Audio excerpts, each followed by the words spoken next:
Hello guys, welcome to my YouTube channel, and I am today is my this is shocker day, and I promoted one business of woodworking.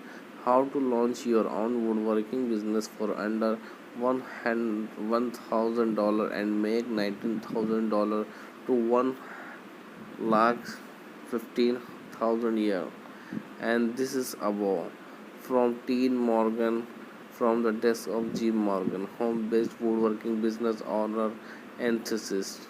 Start a woodworking business will be one of the best decisions you'll ever make in your life.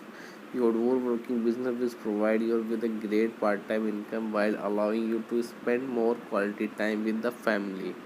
And I'm this is check out line